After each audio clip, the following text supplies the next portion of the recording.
1995, Carolyn Killaby of Vancouver, Washington, got into a heated argument with her husband. All you ever want. She then went to a local bar alone.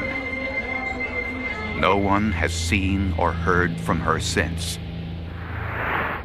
But some saliva from an envelope and a speck of blood on a wristwatch helped solve the mystery of her disappearance. In 1990, Carolyn and Dan Killaby were married, each for the second time.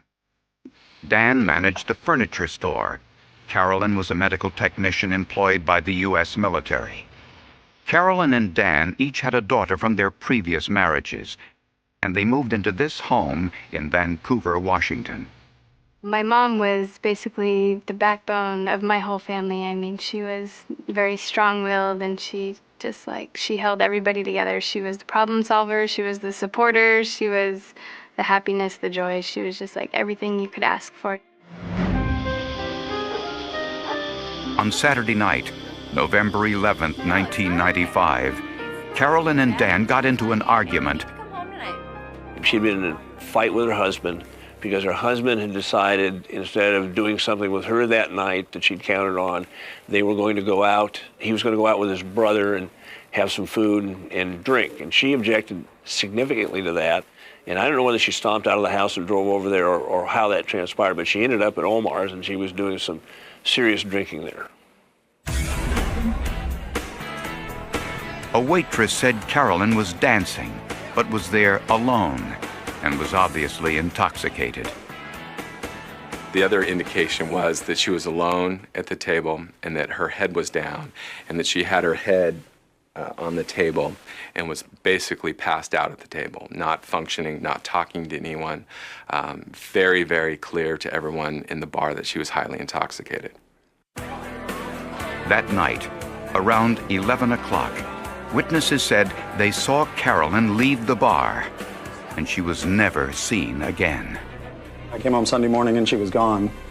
The next day, Dan Killaby called police to report Carolyn missing. Family members, friends, and volunteers searched the surrounding area without success. I knew that she would not leave unless somebody made her. There was no way she would have left us.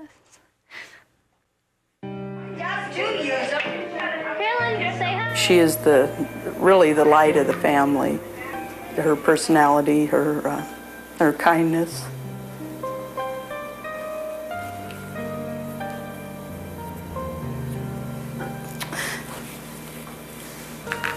Sorry. Carolyn's car was found in the bar's parking lot. The Killaby family hired their own search dogs.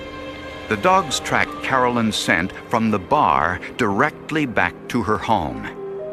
The police believed this might be evidence that Carolyn returned home from the bar before she disappeared. No one else was home that night. Dan and the two girls spent Saturday night elsewhere. They were concerned about whether or not Dan's alibi that he was out drinking with his brother was solid. And I think that they stayed out real late and got real drunk. And so the police were not 100% convinced that that could have been the case. Creating further suspicions was the fact that Carolyn had a $230,000 life insurance policy payable to her husband. I always stood behind Dan. There was no doubt that I could never conceive the idea that he had actually done something like this. Dan Killaby denied any involvement in his wife's disappearance, but police discovered there were problems in the marriage. We found out that it wasn't the perfect marriage by any stretch of the imagination. I think we figured that there were some difficulties and some strains in the marriage. 2 hours after Carolyn left the bar, the police received 2 calls from people who said they heard a woman screaming for help in a field about a mile from Omar's lounge. Police searched the area using night vision goggles, but they found nothing. With no solid leads, the Killaby family offered a $10,000 reward for any information on Carolyn's whereabouts. And then, a bombshell. A customer at Omar's Lounge said he saw Dan Killaby with Carolyn in the parking lot on the night she disappeared.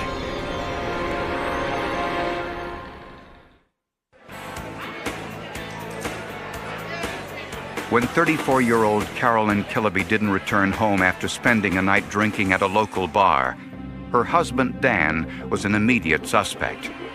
Prosecutor David Seeley says there's an old saying in missing persons cases: before you look at outlaws, you have to look at the in-laws. One of the things they look at to begin with is a husband in a missing person case like this, because I think a large percentage of the crimes are committed by family members. Police found no evidence of foul play in the Killaby home. But in Carolyn's bedroom, they found some potent painkillers, Vicodin. My sister was having some problems with prescription drug medication, and I had confronted her and talked to her about that. She had acknowledged the problem and was working on that, and the whole family was being supportive of that. My understanding of the mixture of alcohol and Vicodin is it makes you comatose, and that's exactly what happened to Carolyn when she was in the bar. Witnesses at Omar's Lounge say that Carolyn passed out at her table. Hey, how you doing? One of the regular customers, Dennis Smith, helped her to her car. What Smith told police was disturbing.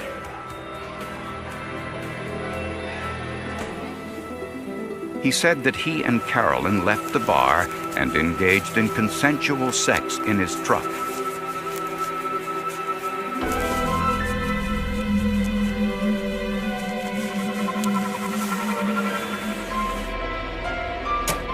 As he walked her to her car, a man approached them, hit Smith with a bat, called Carolyn a bitch, and forced her to leave with him.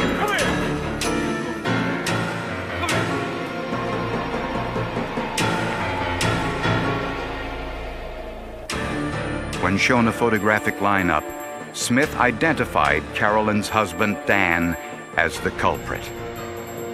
Dan Killaby angrily denied this. He offered to take a lie detector test and passed. Dan Killaby said he and his brother were out drinking together that night in a bar, which the bartender there confirmed. When police looked closer into Dennis Smith's background, they discovered that Smith had been convicted for the murder of his sister, Patricia Ann Johnson, in 1982. Smith served 10 years of that sentence and had recently been released on parole. And the witness told police that she saw mud on Smith's truck on the night Carolyn disappeared. He came to a Shell station in Clark County. His truck was all dirty.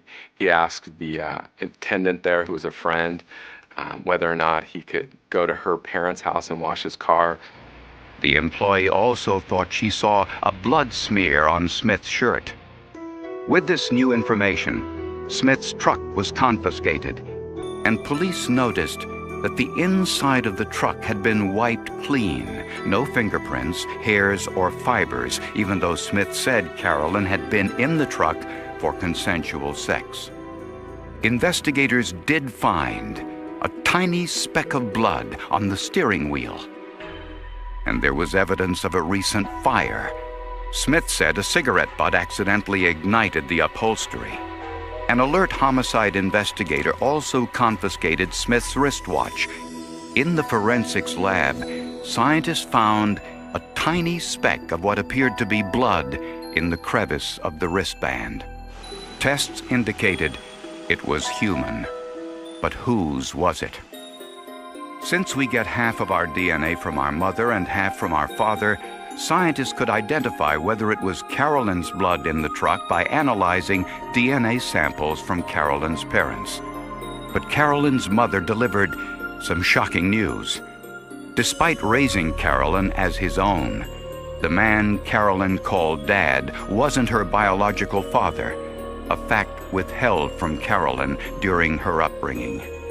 Carolyn's biological father had died years earlier. This made the blood stain analysis much more difficult. We didn't have any solid DNA. We didn't have a piece of skin or a blood sample from her body that we could compare to the blood stain. So we were a little up in the air about what to do. Without a body, scientists would have to improvise. When Dennis Smith learned that he was a suspect in Carolyn Killaby's disappearance, he fled, and a nationwide manhunt was underway. We didn't know who she'd left with. We had the thought that maybe she was in a hotel in Angry. And then we found out that she had been seen leaving with this guy Dennis, and so we didn't know what that meant. And then we found out that he was a murderer that had been out on parole, and so that took away some hope.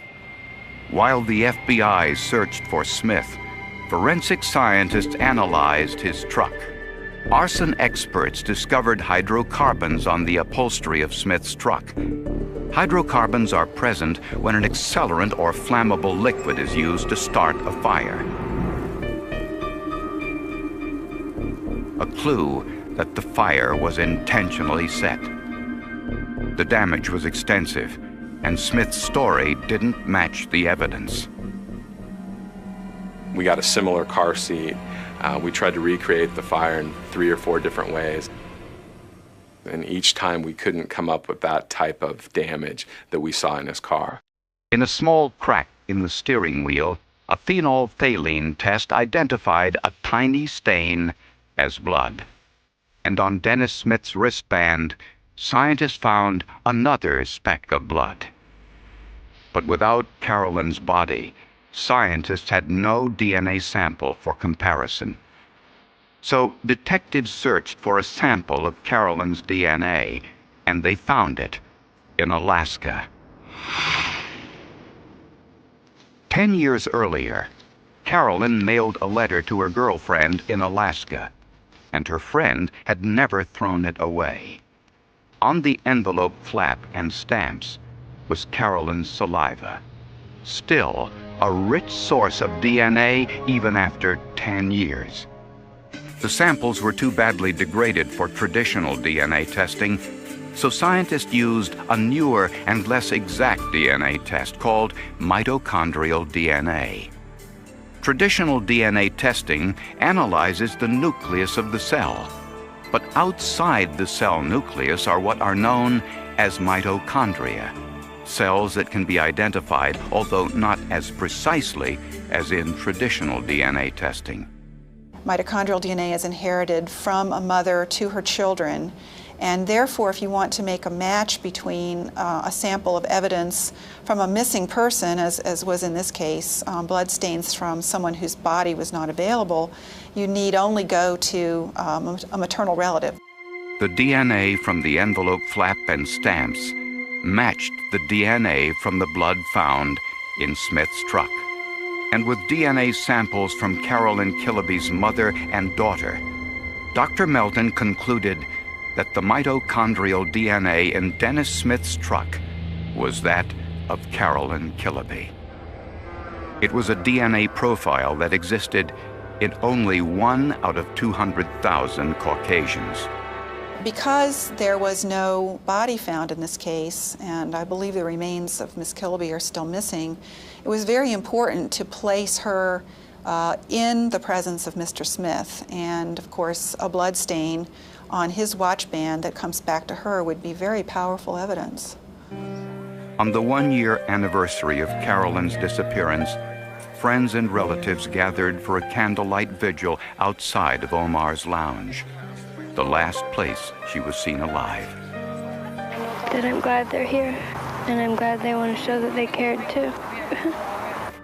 For over a year, Dennis Smith had been on the run. Then the television series Unsolved Mysteries profiled the case, asking viewers for help in bringing Smith to justice. 4 days later, an anonymous tip revealed Smith was living in Florida. The trick now was to find him.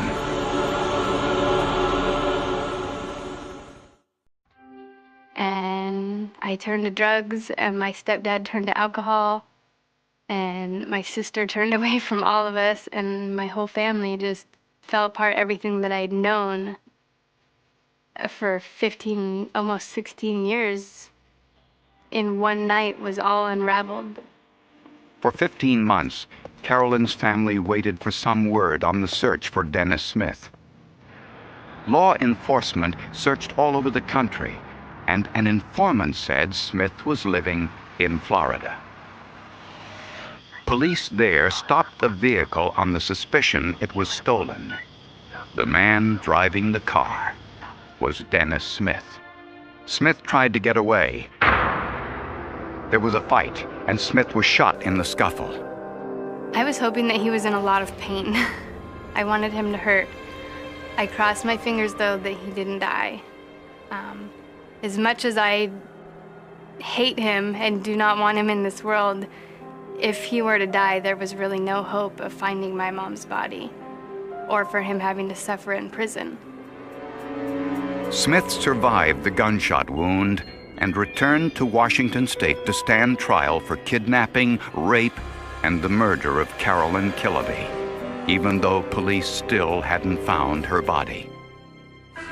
Smith pleaded not guilty and stood by his story that he was attacked by Carolyn's husband in the parking lot of the bar and that Carolyn left with her husband. The defense reminded the jury that Smith identified Dan Killaby from a photographic lineup. But prosecutors said Smith probably recognized Dan Killaby from television news reports about his wife's disappearance. And it's just amazed me, and I see on TV, on court shows, on anything, real or not, how the defense always tries to twist the victims into this horrible person when they never did anything to ask for what they got, and they didn't deserve it.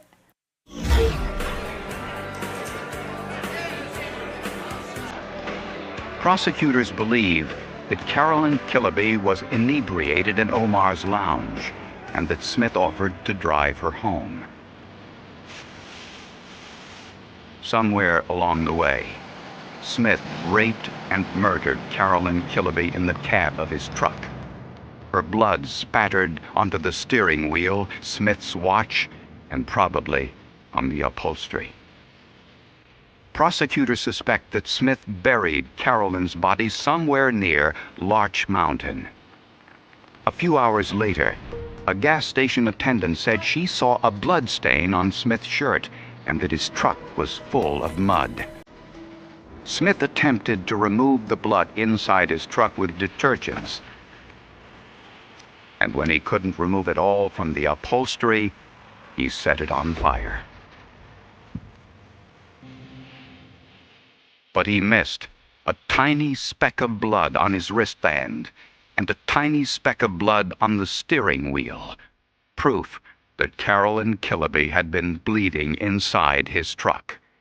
Some of his friends happened to be nurses. He went into a great detail with his nurse friends about what is DNA, how do you get rid of DNA. I used Pine Sol and Lysol and other cleaning agents in my car. Is that going to get rid of DNA? And the nurses said, hey, I don't think so.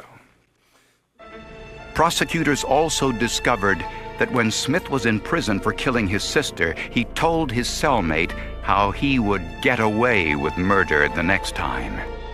Mr. Smith told an inmate that if he ever committed another murder, he would dispose of the body by digging a hole, placing the body in it, recovering the hole, and planting a tree on top of it so that no one would know that a body is under there.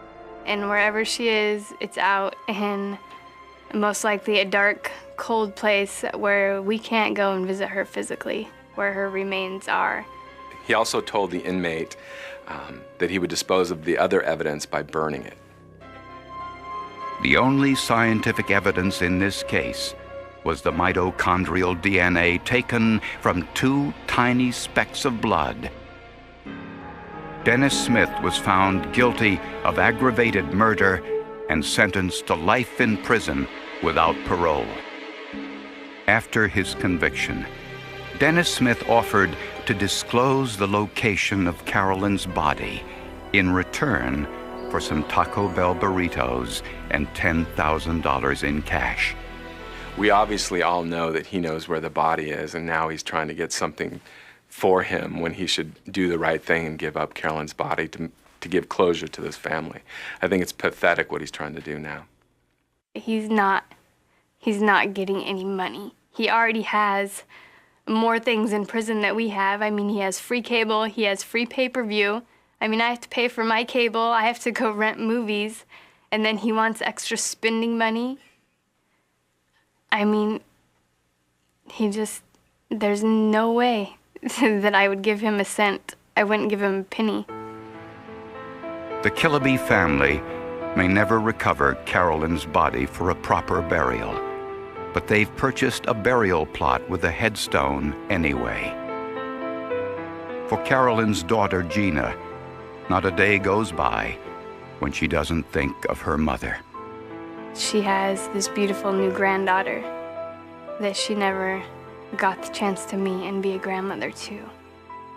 But that her granddaughter will always know who she is, and that she will always be a part of this family, and that we love her and miss her very, very much.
The town had no name on any map that mattered anymore.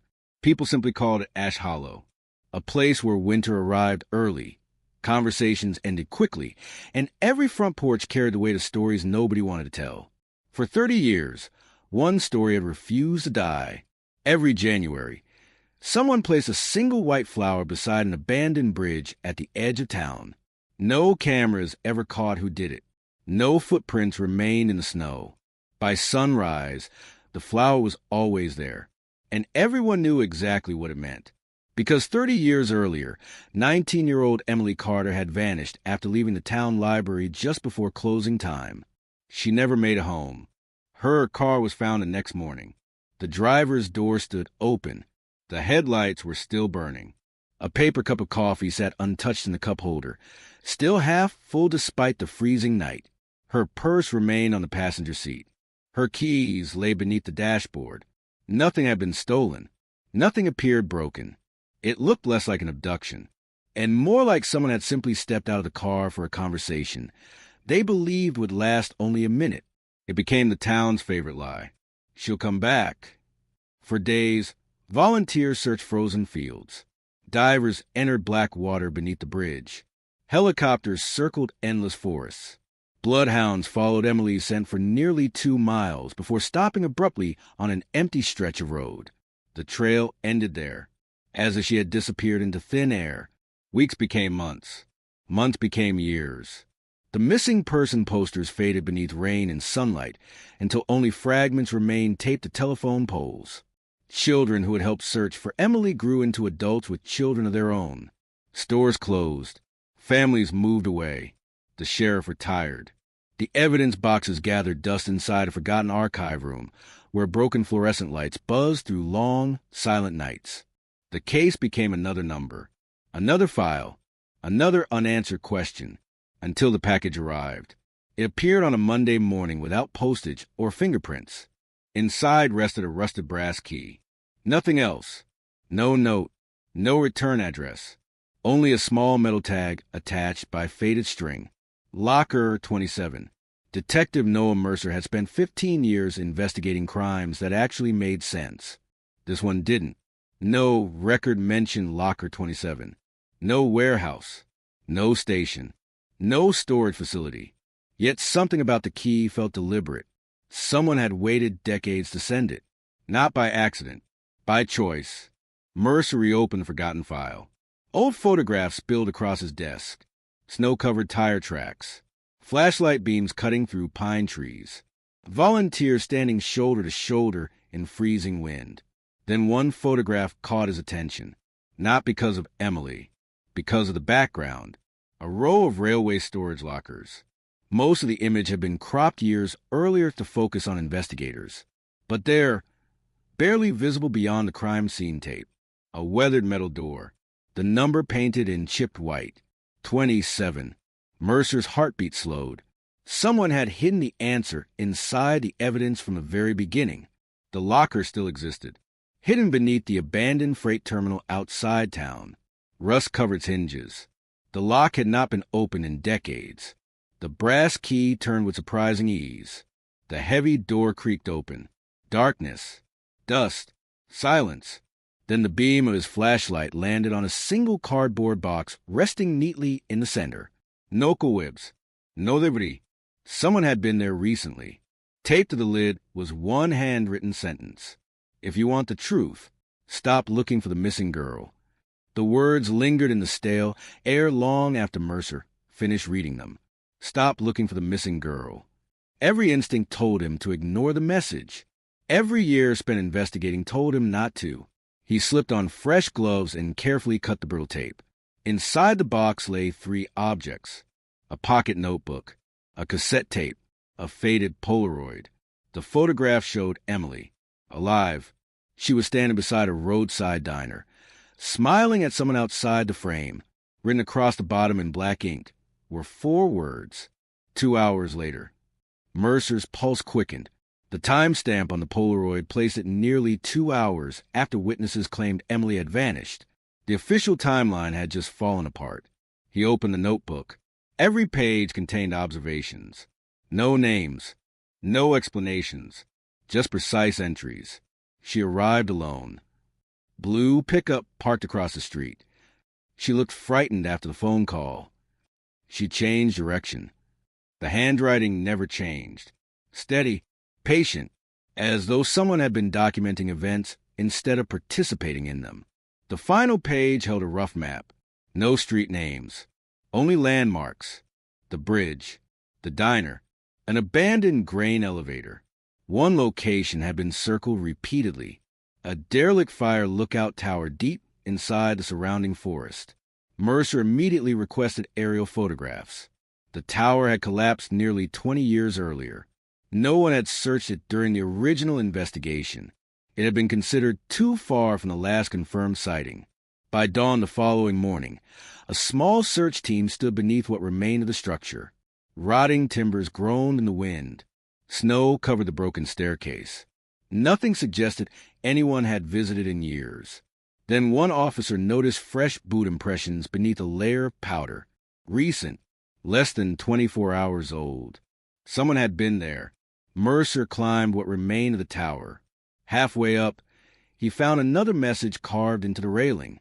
Not old, fresh. The wood was still pale where the knife had cut through it. You're getting closer. He scanned the trees. Nothing, only silence. Back on the ground, search dog began circling the collapsed foundation. One of them barked sharply near a mound of loose stones. The team cleared them away by hand. Hidden beneath was a rusted steel hatch. It opened into a narrow maintenance room built below the tower decades earlier. Dust filled the air as flashlights swept across the cramped space.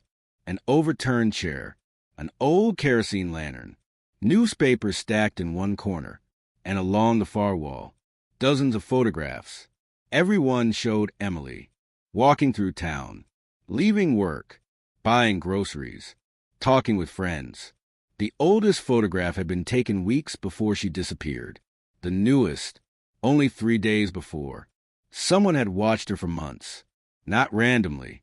Methodically, Mercer felt the room grow colder. This had never been a chance encounter.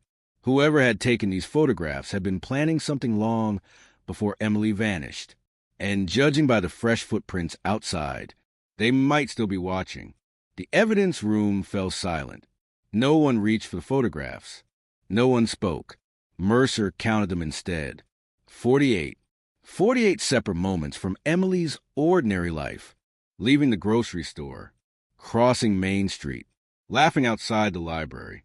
Sitting alone on a park bench. Always unaware. Always being watched. The date stretched across nearly 6 months. This was an obsession born overnight. It was preparation. The forensic team carefully packed every photograph, every newspaper clipping, every scrap of paper.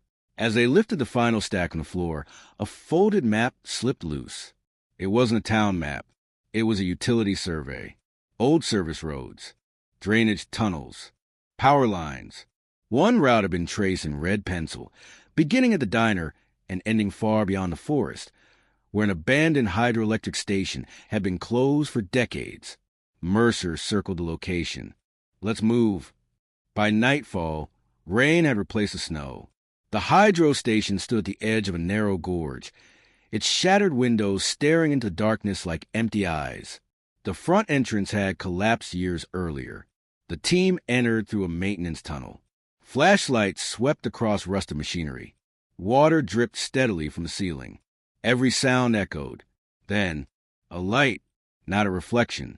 A real light. Someone was walking deeper inside the station. Police! Mercer shouted. The beam vanished. Footsteps exploded through the darkness. The chase began. Mercer sprinted through narrow concrete corridors lined with abandoned turbines. The stranger knew the building well, disappearing around corners seconds before the detectives reached them. A metal door slammed. Mercer forced it open. Empty. Only a spiral staircase leading upward. He climbed 2 steps at a time. At the roof, wind howled across the broken structure. No one, just rain, and a tape recorder sitting neatly on the concrete. Waiting. Mercer pressed play. Static crackled. Then a calm voice. I knew you'd find this place eventually. The voice was disguised. Neither male nor female. You've been asking the wrong question for 30 years. A pause. You keep asking who took Emily. Static. You should be asking why she agreed to meet anyone that night. The recording ended with a loud click. Mercer looked over the edge of the roof. Far below, a single vehicle pulled onto the old access road. Its headlights remained off. Within seconds, it disappeared into the rain. By the time officers reached the road, nothing remained except fresh tire tracks cutting through the mud. Mercer stared into the darkness. Whoever had been leaving the clues wasn't trying to escape anymore. They were leading him, step by step, toward a truth that had remained hidden for 3 decades. Part fiction. Mercer replayed the recording until the batteries in the cassette player began to fade. The disguised voice never rose, never hesitated. It sounded like someone reading a memory they had rehearsed for years. One sentence refused to leave his mind. Why she agreed to meet anyone that night. Back at the task force office, the original evidence boxes were reopened for what felt like the 100th time. An analyst sorting through Emily's recovered belongings paused over a small address book that had received almost no attention during the original investigation. Most of the pages contained ordinary names. Friends, relatives, co-workers. Then, tucked between 2 pages, Mercer found a tiny folded receipt. It wasn't a receipt at all. It was the corner of a handwritten note. Only 3 words remained. Don't tell. The rest had been torn away decades earlier. Mercer checked the evidence log. The note had been discovered inside Emily's jacket pocket. No one had attempted to reconstruct it. Not in 30 years. The crime lab photographed the torn edge under magnification. The paper fibers matched another fragment preserved in an entirely different evidence envelope. A fragment collected from the passenger seat of Emily's abandoned car. When the 2 pieces were digitally aligned, another sentence appeared. Don't tell anyone. Come alone. The room fell silent. Emily hadn't vanished at random. She had gone to a meeting she believed had to remain secret. The next morning, detectives revisited every interview conducted during the week before her disappearance. Most witnesses remembered nothing unusual. One interview, however, stood out. A waitress from the roadside diner had mentioned seeing Emily receive a phone call. At the time, investigators dismissed it because the waitress couldn't identify the caller. Mercer listened to the old audio recording. Near the end of the interview, almost beneath the hiss of the tape, the waitress added one forgotten detail. She looked relieved, not scared. Relieved. Mercer wrote the word on the whiteboard. If Emily had expected help instead of danger, then whoever arranged the meeting wasn't someone she feared. At least not yet. Late that afternoon, another anonymous package appeared. This time it contained no letters. Only a motel key with a faded plastic tag. Room 12. The motel had closed 20 years earlier. Its windows were boarded shut. Nature had begun reclaiming the parking lot. Mercer entered room 12 with a flashlight. The room was empty, except for a single chair facing the window. On the windowsill rested a small cassette recorder. He pressed play. The same disguised voice returned. I've shown you where she went. A pause. Now find out who wanted everyone looking somewhere else. The tape clicked off. Mercer slowly turned toward the parking lot outside. For the first time since reopening the case, he realized the clues were no longer pointing only toward the night Emily disappeared. They were pointing toward the investigation itself. Someone hadn't just hidden the truth. Someone had carefully redirected everyone away from it. Part fiction. Mercer pinned every anonymous clue to a fresh board. The bridge, the locker, the tower, the hydro station, the motel. A straight line emerged across the map. Not a route of escape, a route of preparation. Whoever had orchestrated the clues wanted Mercer to see the pattern only after every location had been found. A forensic analyst entered quietly, carrying a slim folder. We found something. Inside was a report on the motel key. Years of handling had erased most fingerprints. Most. A partial print had survived beneath the plastic tag, where sunlight had never reached. It wasn't enough for identification, but it revealed one unexpected detail. The print belonged to someone much younger than investigators had assumed. Mercer frowned.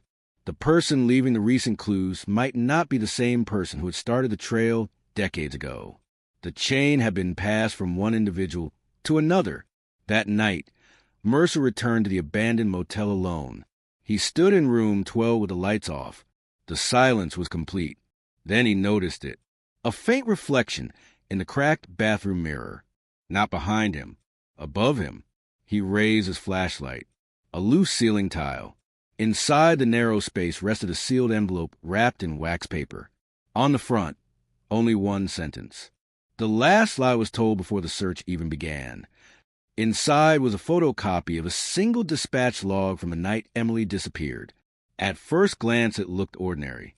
Patrol units, weather conditions, search assignments.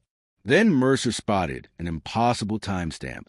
One patrol car had been recorded searching the Riverside Road 40 minutes before Emily was officially reported missing. He checked it again. The time was unmistakable. Someone had documented a search before anyone should have known there was a disappearance. The room suddenly felt smaller. Either the log had been altered, or someone knew Emily was gone before her family did. Mercer folded the page carefully. For the first time, the mystery was no longer centered on what happened that winter night. It had shifted to something even darker. Who had known the truth from the very beginning? And why had they made sure no one else would see it? Part fiction. Mercer locked the evidence room behind him. No one else had seen the dispatch log. Not yet. If the timestamp was genuine, every assumption that had guided the investigation for 3 decades was built on a false foundation. He called the county archives before sunrise. Pull every radio transmission from that night, he said. The archivist sighed. If they still exist, they'll be on magnetic reels. Hours later, dusty boxes arrived. Most of the recordings had degraded beyond repair. Static, silence, fragments of routine patrol calls. Then, buried between 2 dispatches, a technician isolated 12 seconds of usable audio. Unit 3, proceed to the river access. A burst of static followed. That possible incident. The timestamp matched the mysterious log. 40 minutes before Emily's disappearance was officially reported. Mercer replayed the clip again and again. Possible incident. Not missing person. Not suspicious vehicle. Someone had reported something. But what? The original dispatcher had died years earlier. The officer assigned to Unit 3 had retired to a remote coastal town. Mercer flew out the next morning. The retired deputy lived alone in a weather-beaten cabin overlooking the sea. He recognized the case file immediately. I always wondered if someone would come back. Mercer placed the dispatch log on the table. Why were you sent to the river before the report came in? The old deputy stared at the page for a long time. Finally, he spoke. Because it wasn't the first call. Mercer's expression hardened. What first call? The deputy shook his head slowly. It never made it into the file. Why not? I was told to forget it. He stood and walked to an old filing cabinet. From the bottom drawer, he removed a weathered notebook. Inside were handwritten notes he had kept for himself. One entry caught Mercer's eye. 8:14 p.m. Anonymous caller reports screaming near the river. No recording. No transcript. No official record. Just the deputy's personal note. I drove out there, the deputy continued. I found tire tracks. Fresh ones. But before I could radio back, dispatch told me to return immediately. They said another unit would handle it. Did another unit arrive? I never saw one. Mercer closed a notebook. Someone hadn't simply mishandled the investigation. Someone had interrupted it. As he stepped outside, the wind carried the sound of distant waves crashing against the rocks. For 30 years, the case had seemed like a mystery buried by time. Now it looked different. It looked as though the truth had been pushed off its path on the very first night, and every clue left behind since then had been trying to guide it back. Part fiction. Mercer returned with the deputy's notebook sealed inside an evidence bag. He didn't tell anyone what it contained. Not yet. If someone had redirected the investigation on the first night, he needed to know whether it had been a mistake or a decision. The original dispatch center had long since been demolished, but its administrative records had survived in a county warehouse.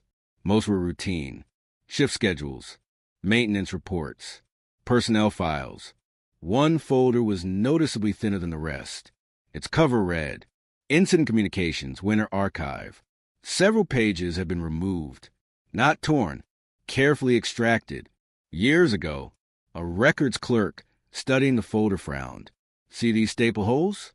There were at least 6 more pages. Any record of who checked it out? She shook her head. The tracking cards disappeared when the archive was computerized. Mercer photographed the empty staple marks. Missing pages, missing recordings, missing reports. Too many absences to be coincidence. Back at the task force office, the forensic lab completed another analysis of the anonymous letters. This time they weren't looking at fingerprints or DNA. They examined the typewriter impressions. Tiny imperfections in several letters repeated across every page. Adamajlo Virkazi, a slightly elevated T. The machine had a unique mechanical signature. An examiner compared it against archived government documents from the same era. Late that evening, she knocked on Mercer's office door. I think we found the typewriter. Mercer looked up. Where? It wasn't privately owned. She placed a comparison sheet on his desk. The letters were typed on a machine assigned to a small municipal records office. Mercer's eyes narrowed. So whoever wrote them had access to government offices, at least temporarily. The building still stood, though it had been converted into storage years earlier. Dust coated every cabinet. Old furniture sat beneath white sheets. In a forgotten corner office, workers uncovered the typewriter. Its keys were frozen with rust. The serial number matched the laboratory's estimate. Mercer pressed the damaged E. It stuck halfway down. Exactly as the report predicted, the machine had written the letters. But who had used it? Inside the desk drawer rested an appointment ledger. Most entries were faded beyond recognition. 1 page survived. 3 names had signed in on the afternoon before Emily disappeared. 2 belonged to county employees. The 3rd signature was unreadable. Only the first initial remained clear. Mercer stared at it for several seconds. It wasn't enough. Not yet. But for the first time in decades, the anonymous letters were no longer floating in mystery. They had come from a real room, a real desk, a real typewriter. Someone had sat there, fed paper into the carriage, and chosen every word with deliberate care. As Mercer switched off the office light that night, he glanced once more at the growing evidence board. The mystery no longer felt like a maze. It felt like a trail. And somewhere ahead, the person who had started leaving it was running out of places to hide. Part fiction. Morning arrived beneath a sky the color of cold steel. Mercer unlocked the task force office before anyone else. The evidence board covered an entire wall now. Photographs, maps, anonymous messages, recovered recordings, missing reports. Each clue had once seemed isolated. Now, they converged around a single question. Who was R? The appointment ledger was sent to a forensic document examiner. The signature itself was unreadable, but the pressure marks left on the page beneath it were not. Using oblique lighting and digital enhancement, the lab recovered part of the writing from the sheet that had originally rested on top. Only a few letters emerged. R. How? Not enough for certainty. Enough for a search. County employment records from 30 years earlier listed only one person whose surname began that way. Richard Hale. Not a police officer. Not a suspect. A records clerk. Quiet. Meticulous. Retired just 18 months after Emily disappeared. Mercer requested everything connected to Hale. The personnel file was surprisingly thin. Routine evaluations. Vacation requests. Retirement paperwork. Nothing unusual, until he reached the final page. A handwritten resignation. One sentence caught his attention. I can no longer continue under these circumstances. No explanation followed. No disciplinary action. No interview. Nothing. It was as if everyone had accepted the resignation without asking why. Mercer drove to Hale's last known address. The farmhouse stood empty. Dust covered every window. Neighbors said the property had been abandoned years earlier after Hale died with no known relatives. Inside the house, time had stopped. A calendar still hung on the kitchen wall. Books remained neatly arranged. The bedroom looked untouched. It didn't feel abandoned. It felt preserved. While searching the attic, an investigator discovered a locked cedar chest. Inside were newspaper clippings about Emily's disappearance. Every article had been carefully dated, every headline underlined. At the bottom lay a single cassette tape. Unlike the others, this one bore a handwritten label, "Do not erase." The tape recorder clicked. A man's weary voice filled the room. "My name is Richard Hale." Mercer froze. If anyone is listening to this, then I waited too long to tell the truth. The recording crackled. I didn't witness the crime. A pause. But I witnessed what happened afterward. Another pause. The file arrived on my desk the morning after Emily disappeared. Paper shuffled in the background. There were documents missing before the investigation was even 24 hours old. Mercer's pulse quickened. I asked questions. Silence. I was told to stop asking. The voice grew heavier. I copied what I could before the originals disappeared. Another long pause. If those copies are ever found, they'll explain why the investigation never followed the evidence. The tape ended abruptly. No indication of where the copies had been hidden. No final goodbye. Only the soft mechanical click as the recorder reached the end of the reel. Mercer looked around the attic again. Richard Hale had left one last clue, not to solve the crime, but to reveal why the truth had remained buried for so long. And somewhere inside the old farmhouse, Mercer was certain the missing copies were still waiting to be found. Part fiction. Mercer ordered the farmhouse sealed. No one entered. No one left.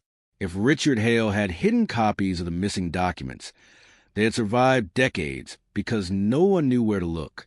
The search began with the obvious. Bookshelves, closets, floorboards. Nothing. By late afternoon, frustration filled every room. An investigator preparing to leave paused beside an old grandfather clock in the hallway. "It stopped," she said quietly. Mercer looked up. The hands pointed to 8:14. The same time recorded in the deputy's notebook. The same time as the anonymous emergency call that had never entered the official file. He opened the clock. The pendulum swung freely, but the wooden back panel felt unusually thick. A closer inspection revealed tiny brass, screws hidden beneath layers of varnish. The panel came away slowly. Inside was a narrow compartment. Wrapped in waxcloth rested a leather binder. Richard Hale's handwriting covered the front. "Copies. Keep safe." Mercer laid the binder on the dining table. Every page inside was a photocopy. Dispatch logs, witness statements, telephone messages, documents that had never appeared in the official archive. One report immediately stood out. A mechanic had called police less than an hour before Emily vanished. He reported seeing two unfamiliar vehicles parked near the old bridge. Investigators had never interviewed him. The report had been marked filed, then crossed out in red ink. Another page contained a witness statement from a delivery driver. He described seeing a woman matching Emily's description arguing with someone beside a dark sedan. That statement, too, had disappeared from the official case file. Mercer's jaw tightened. The missing evidence had never been lost. It had been removed. Then, near the back of the binder, he found a folded envelope. Unlike everything else, it was addressed directly to him. Not by name. Just one line. To the detective who refuses to quit. Inside was a single sheet. If you have found these papers, then you already know the investigation was altered. But the person who ordered those changes never touched the evidence themselves. They instructed others to do it. Follow the signatures, not the rumors. No signature. Only a small symbol drawn at the bottom of the page. A circle intersected by a single vertical line. Mercer had seen it before, not on the anonymous letters. On the margin of a decades-old authorization form, approving the transfer of evidence between departments. He hurried back to the office and pulled the document from storage. There it was, the same symbol, small enough that no one had ever questioned it. Not a decoration, a personal mark. Someone had been quietly identifying every document they handled. For the first time, Mercer wasn't chasing a ghost. He was tracing the movements of a real person who had left an invisible signature across the investigation for 30 years. Outside, snow began to fall again. Inside, the binder lay open beneath the evidence room lights. The case was no longer asking whether the truth had survived. It was asking whether anyone had been looking in the right place all along. Part fiction. Snow covered the courthouse steps before sunrise. Mercer arrived carrying the leather binder beneath his arm. He ignored the growing stack of messages on his desk. Only one thing mattered now: the signatures. Every transfer form from the original investigation was pulled from storage. Hundreds of pages covered the conference table. Most carried ordinary initials from evidence technicians and clerks. A few carried the same small symbol, a circle, one vertical line, always in the lower right corner. Never mentioned, never explained. The forensic imaging team layered the documents in chronological order. A pattern emerged. Every file bearing the symbol had later gone missing, been reassigned, or returned with pages removed. Someone hadn't erased the truth in one night. They had done it gradually, patiently, methodically. Mercer followed the paper trail to an abandoned county records annex scheduled for demolition years earlier, but never torn down. Dust hung in the air as the team forced open the warped front doors. Rows of forgotten filing cabinets stretched into darkness. Most were empty. One cabinet remained locked.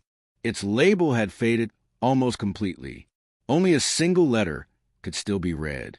The lock gave way after decades of rust. Inside were dozens of archive boxes.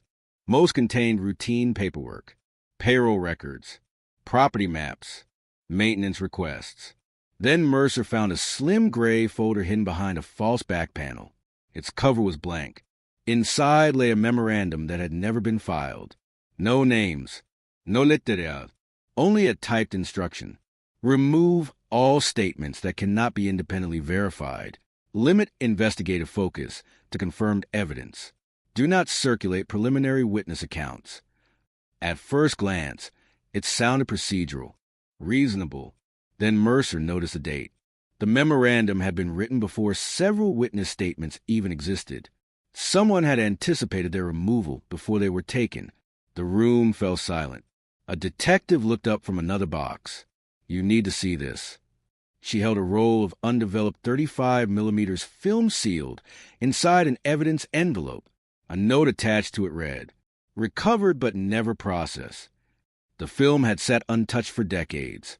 By evening, the laboratory developed the negatives. Most showed search volunteers, police vehicles, floodlights cutting through the forest. Then came the final frame. A distant figure stood alone at the edge of the bridge, watching investigators search below. The image was grainy, the face impossible to identify. But one detail was unmistakable.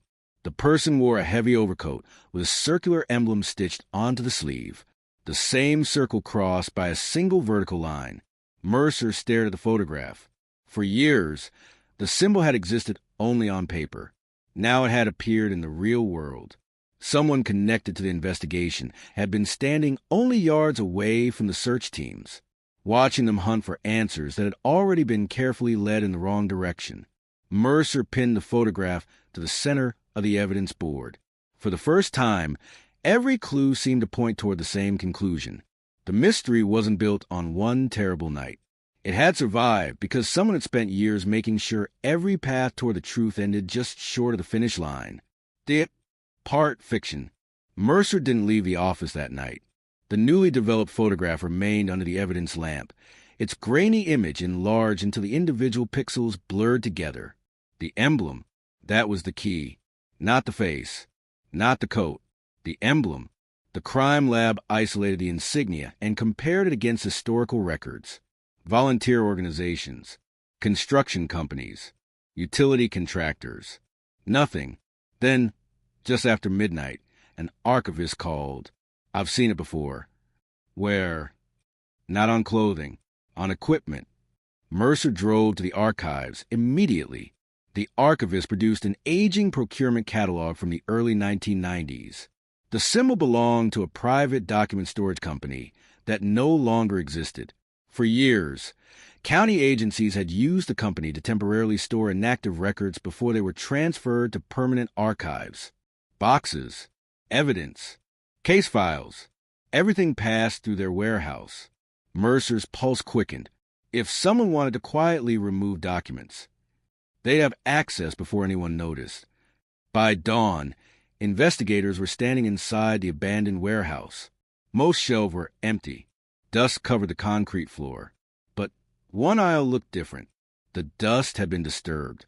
Not recently, within the last few months. Someone had been there. Hidden behind a row of collapsed shelving stood a narrow steel door. No handle, only a mechanical lock. The code panel no longer worked. After cutting to the hinges, the team forced it open. The room beyond was surprisingly clean. Metal cabinets lined the walls. Each drawer carried faded labels from investigations long forgotten. Most had been emptied years ago. One drawer refused to open. It had warped shut with age. When investigators finally pried it loose, they found a single archive box. No case number, no department stamp, only a handwritten note taped to the lid for whoever finally asked the right questions. Inside were duplicate copies of witness interviews that had never appeared in the official file. One interview stood out immediately. The witness described hearing an argument near the bridge. Nothing unusual. Then came one sentence no detective had ever read. I saw another person watching from the hill. They never moved. They simply waited until everyone left. Mercer looked up. The hill. It overlooked both the bridge and the access road. Anyone standing there could have observed the entire sequence of events without being noticed. A survey map confirmed it. There was an unobstructed line of sight. The search teams had never examined the overlook. Not once. As the sun began to rise, Mercer climbed the hill alone. Tall grass swayed in the morning wind. The old observation point had almost disappeared beneath decades of growth. Then his boot struck metal. A small rusted survey marker emerged from the soil. Someone had scratched a message into its surface years ago. Only 4 words remained legible. Truth was always here. Mercer stood silently, looking down toward the bridge below. The answer had never been hidden by distance. It had been hidden by perspective. For decades, everyone had searched the scene from the ground. No one had ever stopped to look at it from above. Part fiction. Mercer remained on the hill until the first rays of sunlight reached the river below. From that elevation, the entire landscape transformed. The bridge, the access road, the abandoned service lane, the old diner. For the first time, every location connected naturally. He opened the survey map and overlaid it with the original search grid. A mistake became immediately obvious. The search perimeter had stopped nearly 200 yards short of the overlook, not because investigators ignored it, because the boundary had been drawn that way from the beginning. Back at headquarters, Mercer requested every map used during the first week of the investigation. There were 7 versions. 6 were identical. The 7th, prepared the morning after Emily disappeared, showed a subtle change. A single pencil line had shifted the northern boundary, barely noticeable, enough to exclude the hill. The forensic document examiner studied the map. The pencil was added after the original was printed. So someone changed the search area? It appears that way. Mercer pinned the altered map beside the anonymous notes. The pattern was undeniable now. Witness statements disappeared. Dispatch logs changed. Evidence was misplaced. Search boundaries shifted. Each action seemed insignificant on its own. Together, they formed a deliberate chain. Late that afternoon, another discovery arrived from the laboratory. The rusted survey marker recovered from the hill contained microscopic traces of blue paint in the engraved letters. The same unusual paint had been found years earlier on the brass key that opened Locker 27. The 2 objects had been marked by the same hand. Someone had visited both places. Not once, repeatedly. As evening settled over Ash Hollow, Mercer returned to the overlook. This time he noticed something he had missed that morning. A narrow footpath disappeared into the trees behind the survey marker. It was almost invisible beneath decades of fallen leaves. The path climbed another 100 yards before ending at a small clearing. There, hidden among the pines, stood the crumbling remains of an old fire observation platform. Only the concrete foundation survived. In its center lay a rusted metal tripod, a surveyor's mount. From that exact position, Mercer could see every critical location connected to the case. The bridge, the diner, the road, the river. Whoever had stood here hadn't stumbled upon the view. They had chosen it. As he knelt beside the tripod, his flashlight caught the edge of something buried beneath the moss. A glass jar, sealed tightly. Inside was a tightly rolled strip of paper. Mercer carefully removed it. The paper was fragile but intact. Across the top, in neat block letters, someone had written, "If you found this, you're finally standing where I stood." He unfolded the page slowly. Beneath the first line was not a confession, not a name. It was a hand-drawn panorama of the valley, with precise arrows marking where each person had been seen on the night Emily vanished. For the first time, the mystery wasn't being described in words. It was being shown from the only vantage point that had ever revealed the entire scene at once. Part fiction. Mercer spread the fragile panorama across the hood of his truck before the evening wind could carry it away. It wasn't the work of an artist. It was the work of an observer. Every line was measured. Every landmark matched the terrain below with unsettling precision. The bridge, the diner, the service road, the abandoned rail crossing. Tiny circles marked individual positions, each labeled only with a time. 8:07, 8:14, 8:26, 8:41. No names, just moments. The crime scene reconstruction team digitized the drawing overnight and overlaid it onto modern satellite imagery. The alignment was nearly perfect. Then one analyst noticed something no one else had. One of the circles wasn't positioned on solid ground. It rested over what, today, was nothing more than an overgrown field. Mercer pulled historical land surveys. 30 years earlier, that field had contained a small maintenance shed used by utility crews. It had been demolished less than a year after Emily disappeared. No investigator had ever searched it. By sunrise, excavation crews cleared the dense brush that had reclaimed the site. Only fragments of the concrete foundation remained. The structure itself was gone. But beneath the collapsed floor, ground-penetrating radar detected a narrow void, a forgotten utility tunnel. Mercer descended first. The air was cold and heavy. His flashlight swept across damp concrete walls covered in decades of dust. Near the far end of the passage stood a rusted filing cabinet. Its drawers had swollen shut from moisture. The evidence team forced the top drawer open. Inside were weather-damaged notebooks, maintenance logs, inspection reports, routine paperwork.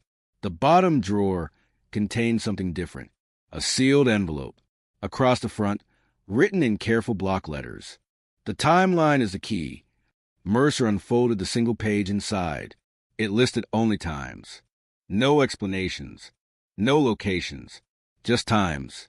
He compared them to the panorama. Every time matched one of the marked positions. Then he noticed the final entry. 9:03 left alone. No further notes. No signature.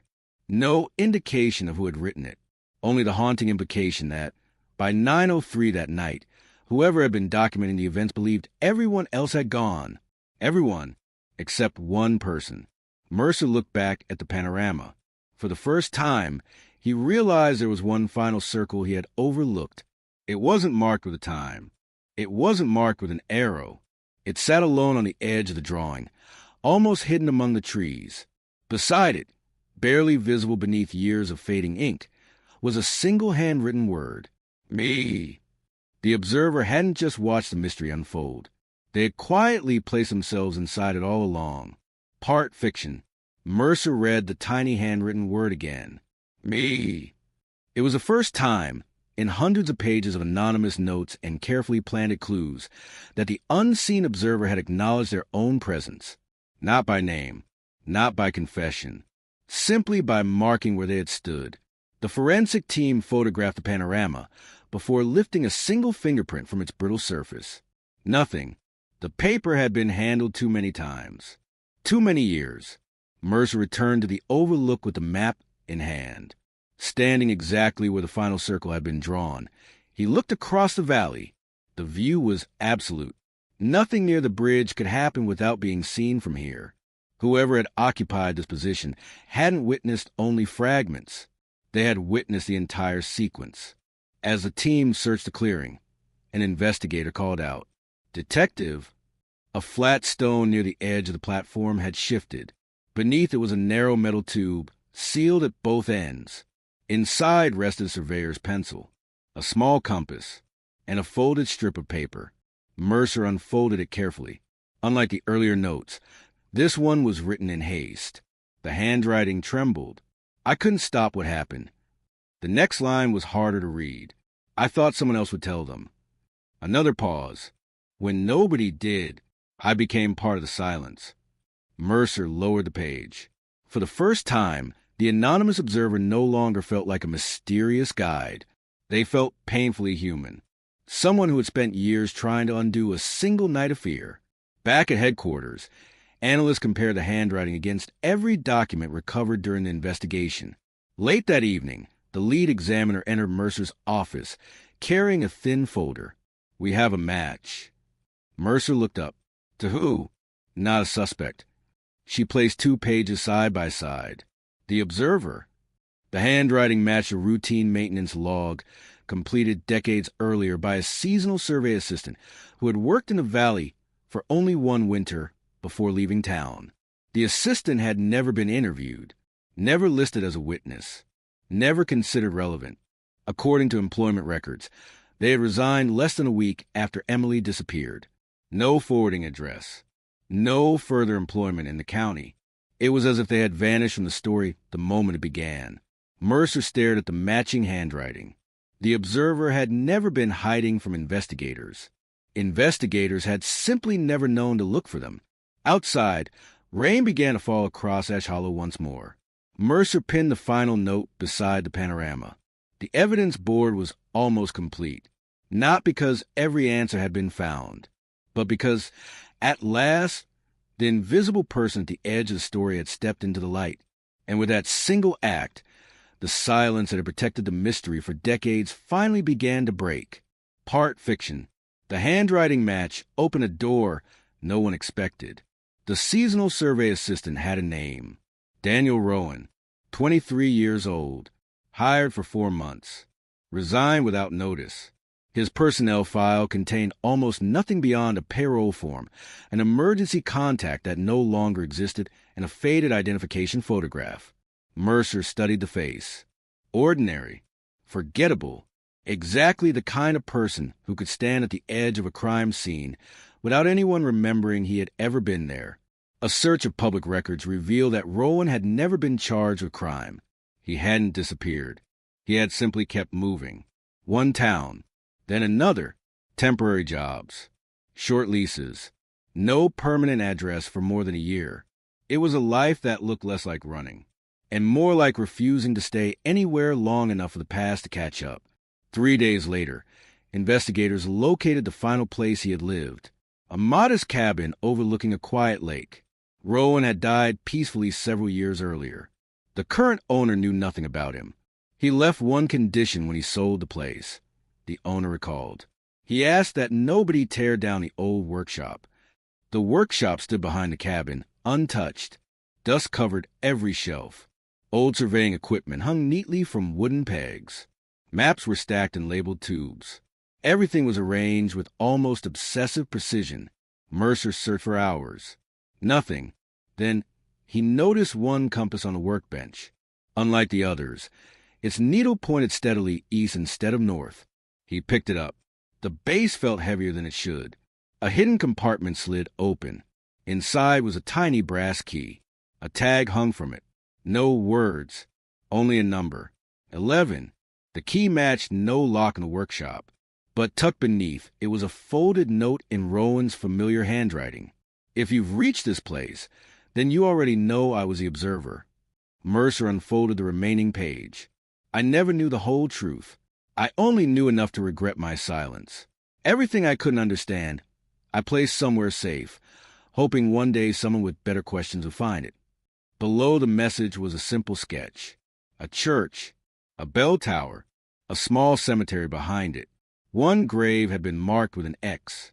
Mercer folded the paper without saying a word. The journey wasn't over, not because another twist had appeared, but because Rowan had left behind one final place where memory, guilt, and truth had been buried together, waiting for someone willing to dig through the silence one last time. The cemetery was empty when Mercer arrived. Morning fog drifted between rows of weathered headstones, swallowing the names carved into stone decades earlier. Beyond them stood the abandoned chapel, its bell tower cracked by time, its windows clouded with dust. Rowan's sketch had been accurate. The grave marked with an X lay beneath an ancient oak tree whose roots had slowly lifted the surrounding earth. There was nothing remarkable about the stone itself. No hidden symbols, no mysterious inscription, only a name, Thomas Avery. Born, died, a life reduced to 2 dates. Mercer knelt beside the grave and compared the stone to Rowan's drawing. Something didn't match. The oak tree had grown. The headstone had shifted.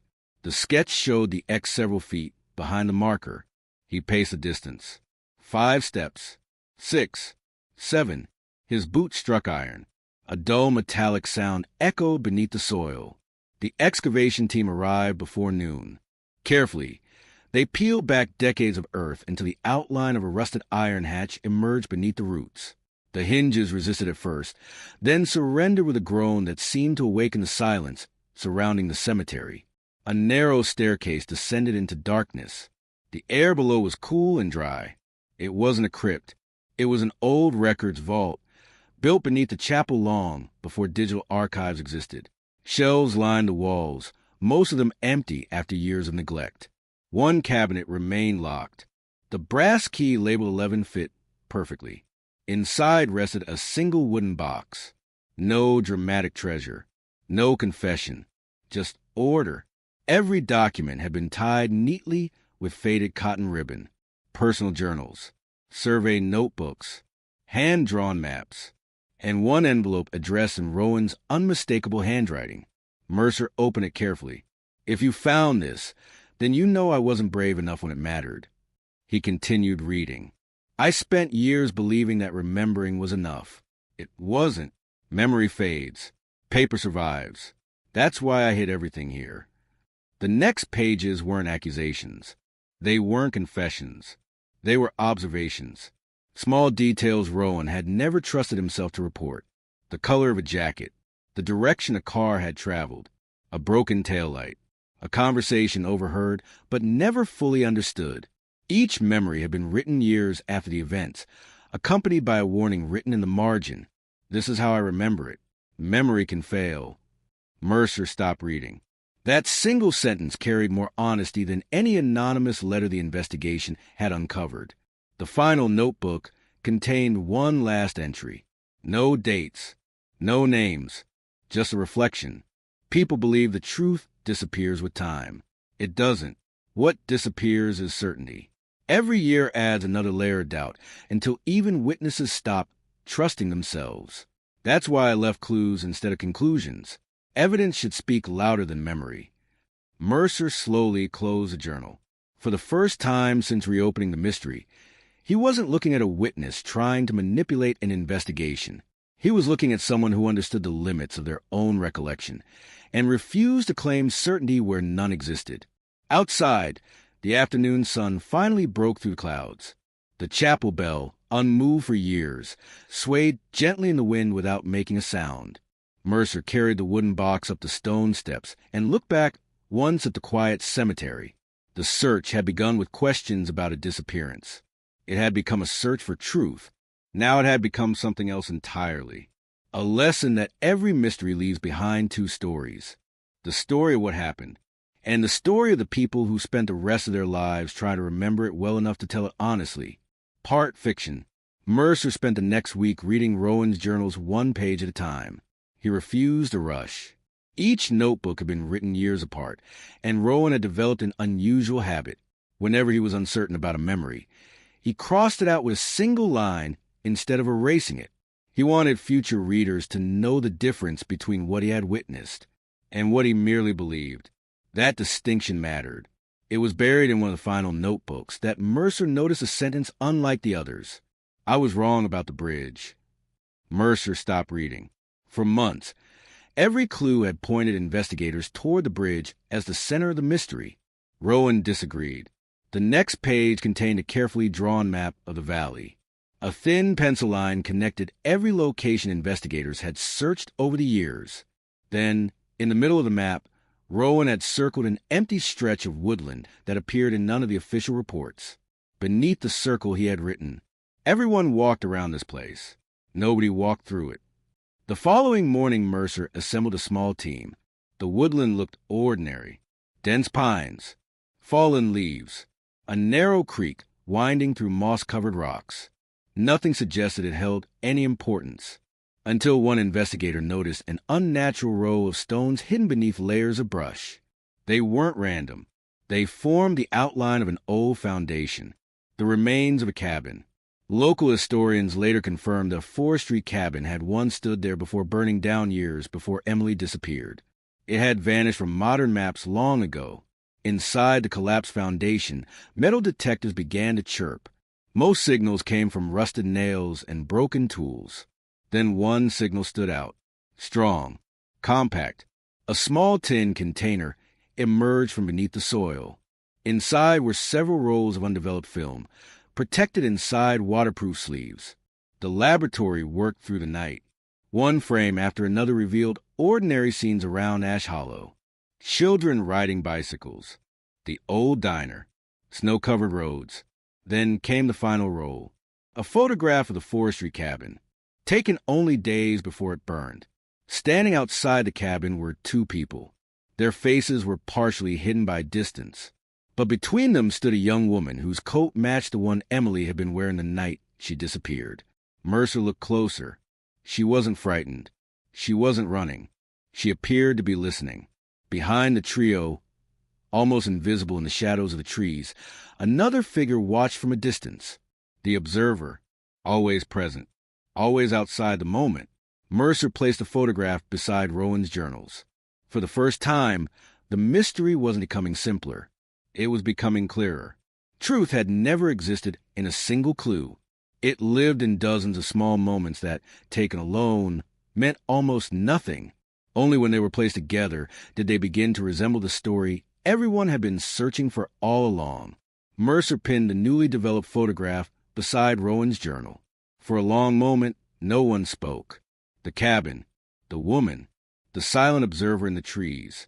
Each image answered one question while creating three more. Run facial enhancement. Mercer said quietly, "The analysts worked through the night. The negatives were badly damaged, but modern restoration recovered details that had been invisible to the naked eye. The young woman was almost certainly Emily. The two figures beside her remained indistinct. One appeared to be speaking. The other stood with folded arms, watching the road rather than the conversation. Neither looked toward the camera. Whoever took the photograph had done so from concealment. Rowan had been closer than anyone had ever imagined. Mercer opened the final journal again. A loose page slipped free and landed on the desk. He hadn't seen it before. On one side was a rough sketch of the burned cabin. On the reverse was a single paragraph. I returned the next morning. The cabin was empty. The fire had already started. I convinced myself everything I saw the night before had an innocent explanation. That decision became the greatest mistake of my life. There was no accusation, no certainty, only regret. Mercer closed a notebook. He finally understood why Rowan had never claimed to know the entire truth. He had spent decades trying to separate what he had witnessed from what guilt had added afterward. Outside, dawn broke over Ash Hollow. The fog lifted slowly from the trees surrounding the old cabin site. For the first time since reopening the mystery, Mercer felt that the investigation had reached a turning point. Not because every answer had been found, but because every remaining question now pointed in the same direction. Somewhere beyond the burned foundation, hidden among forgotten paths and fading memories, lay the final piece of a story that had waited a generation for someone patient enough to assemble it. Mercer returned to the cabin ruins alone. The search teams had already packed their equipment. Yellow markers had been removed. The forest was quiet again, as if it had decided to keep its secrets for one more night. He walked slowly around the blackened foundation. Rowan's journals had changed the investigation in an unexpected way. They had not provided certainty. They had provided perspective. That was different. Near the edge of the clearing, Mercer noticed a weathered wooden post almost completely swallowed by vines. It looked insignificant until he brushed away the moss. Someone had carved a series of straight lines into the wood. Not words. Measurements. Distances. Compass bearings. He compared them with Rowan's survey notes. They matched perfectly. The post wasn't a trail marker. It was a survey reference point. Mercer followed the bearing through the trees. 50 yards. 100. 200. The forest opened into a narrow meadow where wild grass swayed in the evening breeze. At its center stood an abandoned stone well, long since covered by a rusted iron grate. There was no dramatic discovery. No hidden chamber. Just silence. Then he looked down. The stones around the well had been replaced at different times. Some were smooth with age. Others were noticeably newer. A conservation archaeologist joined the scene the following morning. "The ground has been disturbed," she said, "but not recently. Years ago." Carefully, they lifted the newer stones one by one. Beneath them, they found a small waterproof survey case. Inside were folded maps, a brass compass, and a notebook wrapped in oilcloth. The first page contained a single sentence. "If you're reading this, then you've learned the same lesson I did. Memory is fragile, but careful observation endures." The remaining pages were unlike Rowan's journals. Instead of describing events, they documented places, distances between landmarks, angles of visibility, seasonal changes in the landscape. Mercer realized the notebook had never been intended as a confession. It was a guide, a way to reconstruct the valley exactly as it had looked decades earlier. By combining Rowan's measurements with modern aerial imagery, investigators produced a digital model of the landscape before the forest had reclaimed it. For the first time, every location fit together naturally. The bridge, the diner, the cabin, the overlook, the meadow, the routes between them. The mystery no longer resembled scattered fragments. It resembled a single path viewed from above. Mercer leaned back from the glowing monitor. He smiled, not because the story was over, but because it had finally become understandable. The search was no longer about chasing shadows. It had become an effort to separate what people believed had happened from what the landscape itself had quietly remembered all along. Outside the office window, the first light of dawn spread across Ash Hollow. For the first time since reopening Forgotten Mystery, Mercer felt that the next step wouldn't come from another anonymous clue. It would come from asking the land the same question no one had thought to ask before. The valley looked different on the reconstruction screen, not because the software had improved, because Mercer finally understood what he was looking at. Every road, every trail, every abandoned structure formed a pattern that no one had recognized before. The bridge was never the center of the story. It was only the place where everyone's attention had been drawn. The real center lay nearly a mile away. An overgrown service road curved through the woods before ending at a forgotten maintenance yard reclaimed by nature. Trees had swallowed the old fence. Moss covered the cracked concrete. Only the outline of the buildings remained. Mercer walked the site in silence. Nothing stood out. Then he noticed a line of metal stakes disappearing into the brush. They weren't random. They marked an old survey grid. He followed them until they ended at a collapsed observation platform overlooking the entire valley. From there, every familiar landmark was visible. The bridge, the diner, the abandoned cabin, the church. For years, everyone had treated those places as separate scenes. From this height, they became one continuous landscape. A weathered field notebook lay wedged beneath a loose floorboard. Its pages were brittle, stained by rain, but still readable. The first entry was simple. Some stories survive because people remember them. Others survive because the land refuses to forget. Mercer closed the notebook for a moment and looked across the valley. The mystery no longer felt like a maze. It felt like a mosaic. Every clue had been a single tile. Every witness had seen only one corner of the picture. Only now, after years of patience, had the fragments begun to fit together. Behind him, the wind stirred the pines. Ahead, the valley remained quiet, holding the last pieces of its story beneath decades of leaves, stone, and silence. Mercer took one final look before turning back toward the trail. The search wasn't ending. For the first time, it was finally moving in the right direction. The trail narrowed as Mercer descended from the ridge. The forest had a way of swallowing sound. Every footstep seemed softer than it should have been. Every gust of wind carried the illusion of distant voices. Halfway down the slope, he stopped. Something was wrong. One of the old survey markers had been disturbed. Not broken. Turned. Exactly 90 degrees. It was deliberate. Mercer knelt beside it. Fresh scratches cut across the rusted metal. Someone had moved it recently, then carefully brushed away most of their footprints. Most, not all.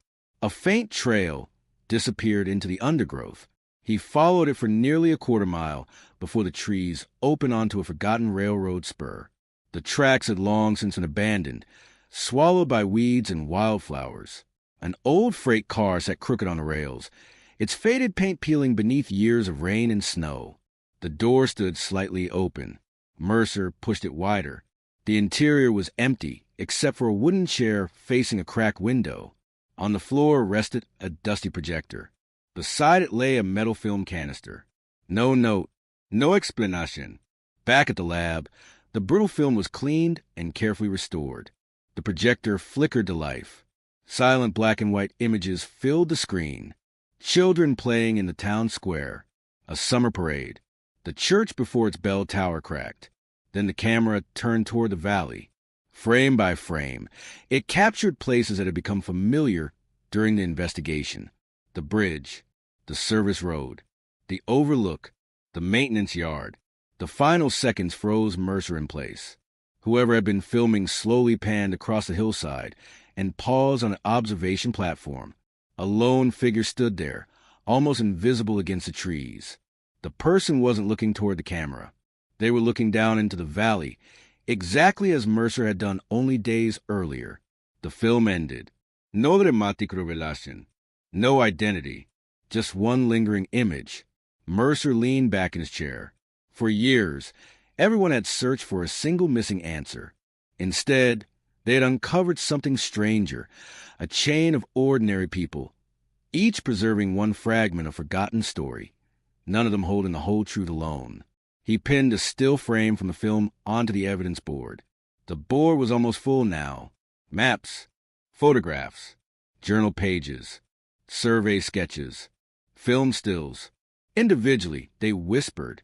Together, they told a story that had been scattered across decades, waiting for someone patient enough to listen. Mercer switched off the office lights. The board remained illuminated by the glow of a single desk lamp. Outside, dawn was beginning to color the horizon. Inside, for the first time, the silence no longer felt empty. It felt expectant. The rain began just before sunset. Mercer stood alone at the overlook, the old film canister tucked beneath his arm. Below him, the valley faded beneath sheets of mist until the roads, the river, and the abandoned buildings blended into one gray landscape. He replayed the final frame in his mind. The lone figure, not hiding, not fleeing, simply watching. Back at the office, he laid every recovered photograph across the conference table in chronological order. One by one, patterns emerged that no one had noticed before. Tiny details repeated from image to image. A parked truck, a broken fence post, a solitary light in a distant window. None proved anything on their own, yet together they suggested that the valley had been quietly observed for years by more than one pair of eyes. Mercer drew a slow breath. Perhaps the greatest mystery had never been what happened on a single night. Perhaps it was how so many fragments of memory survived, scattered among journals, maps, forgotten film reels, and hidden notebooks, waiting for strangers decades apart to preserve them instead of letting them disappear. He closed the final folder and switched off the desk lamp. The evidence board remained covered with unanswered questions, but it no longer felt chaotic. It felt complete in a different way. Not because every secret had been uncovered, but because the search itself had revealed something larger than any single answer. Every generation leaves behind traces of its choices, and sometimes the people who come later must decide whether to ignore them or patiently piece them together until the silence finally begins to speak. Outside, the first stars appeared above the dark valley. Mercer locked the office door behind him and walked into the cool night, knowing that some mysteries are not solved by finding one decisive clue, but by refusing to stop looking until every forgotten fragment finds its place in the story. The following morning, Mercer returned to the overlook with Rowan's notebooks tucked beneath his arm. Overnight, a steady rain had washed away footprints, softened the earth, and blurred every trail that investigators had carefully marked. It was as though the valley had reclaimed its silence once again. He unfolded the panorama one last time. Something had always bothered him. Not the landmarks, not the handwritten notes, the empty space between them. Every location had been meticulously labeled except one narrow stretch of woodland near the old creek. Rowan had left it completely blank. Mercer smiled faintly. Rowan had never wasted ink. If a place was left empty, it was because he wanted someone else to see it with fresh eyes.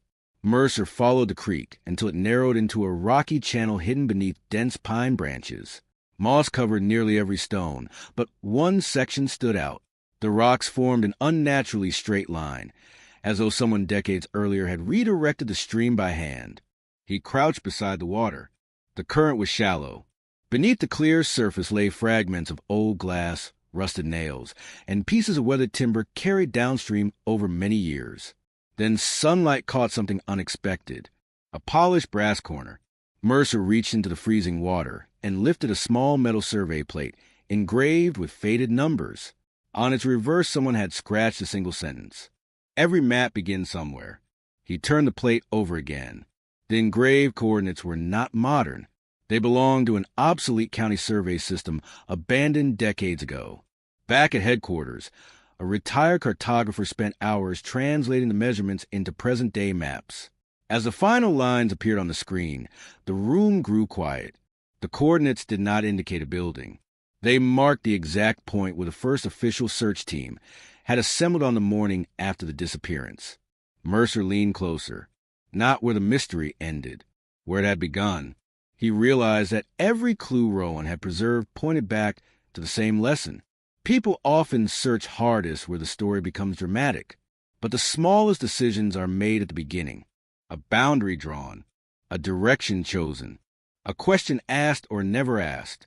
Sometimes that is where the entire future of an investigation quietly changes. Mercer folded the map and looked out the office window as the clouds finally began to break. For weeks he had chased forgotten notebooks, hidden compartments, and scattered memories across the valley. Now the search felt different, not like a race toward one final revelation, but like the careful restoration of a story that time had fractured into hundreds of tiny pieces. Piece by piece, they were finding their place again. The archive room was quiet except for the steady hum of fluorescent lights. Mercer spread every recovered document across the largest table he could find. Maps overlapped photographs. Survey notes rested beside brittle journal pages. Old film stills sat next to freshly printed forensic enlargements. Individually, they looked ordinary. Together, they told a story no single witness had ever been able to see. He reached for a sheet of tracing paper and began drawing lines between locations. The bridge, the overlook, the abandoned cabin, the maintenance yard, the creek. Each connection formed another triangle across the valley until the page resembled an intricate web. Then he stopped. At the center of the web was a place no one had mentioned. Not once. It wasn't marked by a building. There was no road, only a nameless clearing hidden beneath dense forest. Mercer checked every aerial photograph available. The clearing appeared in older images. It disappeared beneath the growing tree canopy in newer ones. Nature had erased it. Curious, he overlaid a topographic survey from decades earlier. A faint contour emerged. The clearing had once been a staging area used by forestry crews before the land was abandoned. Nothing dramatic, nothing suspicious, Exactly the kind of place investigators would overlook. The following morning, Mercer hiked into forest with only a compass and Rowan's survey notebook. The path had almost vanished beneath years of fallen pine needles. After nearly an hour, the trees suddenly opened. The clearing was still there, silent, undisturbed. Sunlight filtered through the branches in narrow beams, illuminating patches of wild grass that swayed gently in the breeze. Mercer stood perfectly still. He wasn't looking for evidence anymore. He was looking for perspective. He slowly turned in a complete circle. From that single point, he could just make out the ridge to the north, the church steeple to the east, the river glimmering through the trees to the west. The valley unfolded around him like a giant map. He finally understood why Rowan had spent years drawing measurements instead of conclusions. The landscape itself had been the final witness. It never spoke. It never accused. It simply remained exactly where it had always been, waiting for someone patient enough to see how every path, every hill, and every forgotten trail fit together. Mercer closed a notebook and slipped it back into his bag. The mystery was no longer a collection of disconnected clues. It had become a story of observation, memory, and the quiet persistence of people who refused to let forgotten fragments disappear. As he left the clearing, the wind rustled to the pines behind him, carrying away the silence that had settled there for decades, leaving only the feeling that every unanswered question had brought him one step closer to understanding, not just what happened, but why the search had mattered in the first place. The days that followed were unlike any Mercer had experienced in his career. There were no dramatic breakthroughs, no anonymous phone calls, no mysterious packages waiting outside the office, only work, patient, deliberate work. He and his team rebuilt the valley as it had existed decades earlier using survey notes, engineering records, faded aerial photographs, and Rowan's meticulous measurements. Piece by piece, the landscape that had long since vanished returned to life on a digital screen. Old logging roads reappeared. Wooden fences long since collapsed stood once more. Seasonal footpaths emerged beneath layers of modern growth. The reconstruction revealed something unexpected.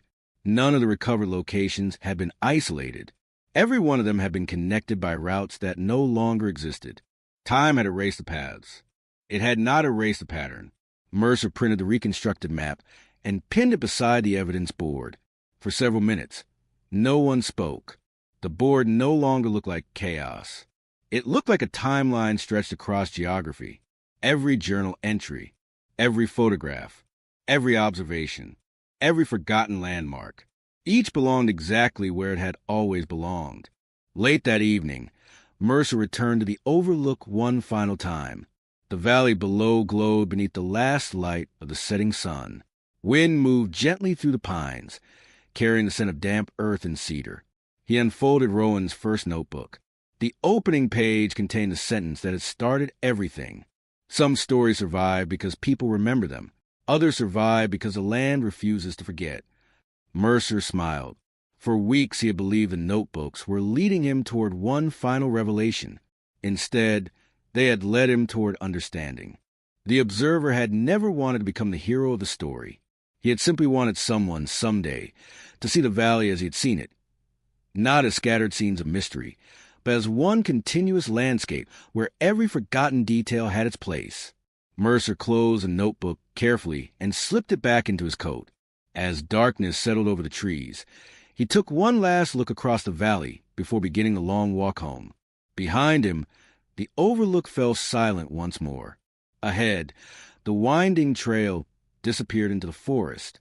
The mystery had changed everyone who had followed it, not because it offered easy answers, but because it demanded patience, humility, and the willingness to accept that the truth is often assembled one quiet fragment at a time by people who refuse to stop looking even when the world has already looked away. Part fiction.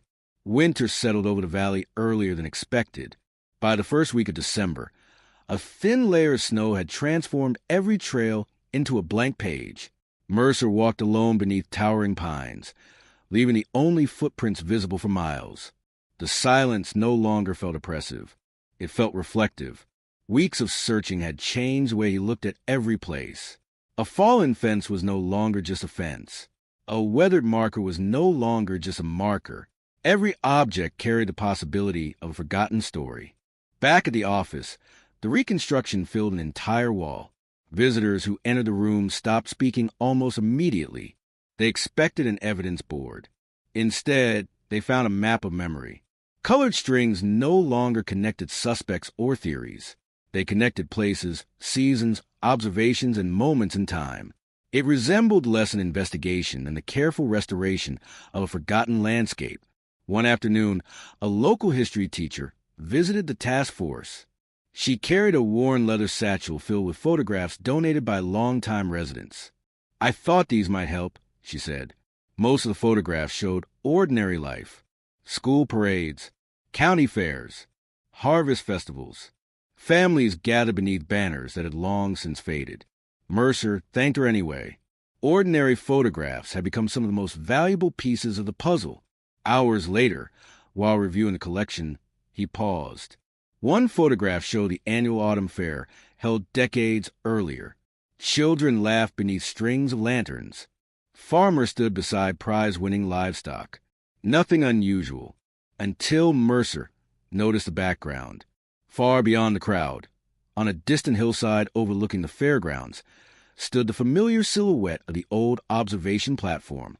The platform had always been empty in every recovered image. Not this one. A lone figure leaned quietly against a railing, too distant to identify, too small to recognize, yet unmistakably present.